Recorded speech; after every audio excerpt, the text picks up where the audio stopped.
In this video, I'm going to show you how to use the HTTP file in VS Code and in Rider, because you might not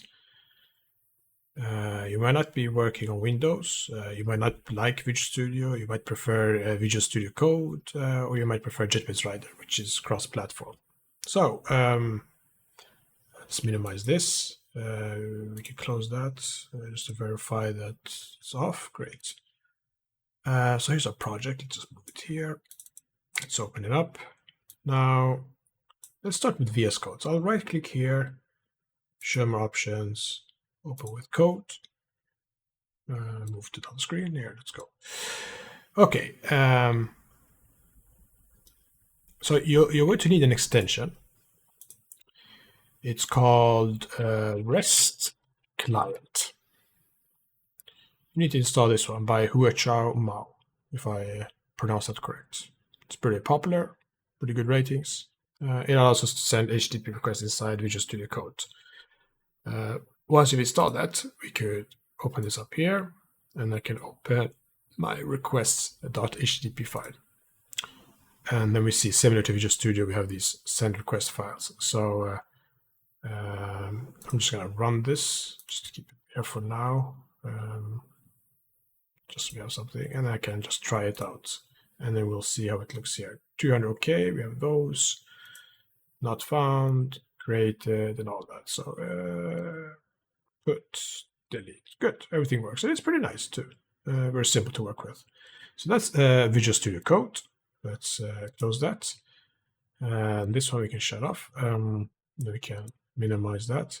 Now I can open this with Rider directly, like here, I think. Open with Rider. For those that are just and open, are used to it. And then here we go. Open. And then here we come to the request HTTP. This often have to do on Windows, not on Mac. Can run this here as well, instead of Visual Studio. Come to this file, let's remove this, let's just minimize that, and it looks like this. And then I can just click here, and since we're using HTTPS, I should update this, but I'm going to show you this one instead. I'll show you later how to handle this. If I now were using HTTPS, then I would need to put an S here, and remember we had 7001 while we're doing this. Oh, not debugging. Let's cancel that and just do a normal one. Now that that's running, there we go, it's running.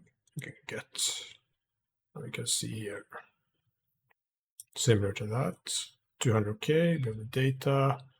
We could even move this to the right if we like. We'll keep it there for now. Get by ID, not found. This does exist, created. 201 created, and then we update and delete, and we see all our requests here as well. So Rider and Visual Studio don't need any installing of an extension, as these are built in, while VS Code requires you to install the extension REST Client. But in the end, you can now do all the testing here, so you don't have to leave your, let's call it your work environment, to open Postman or Insomnia. So yeah, and I can close this. I can close that. We can go back here, since I edited the same file here, just to verify that it all works. That's all for this video.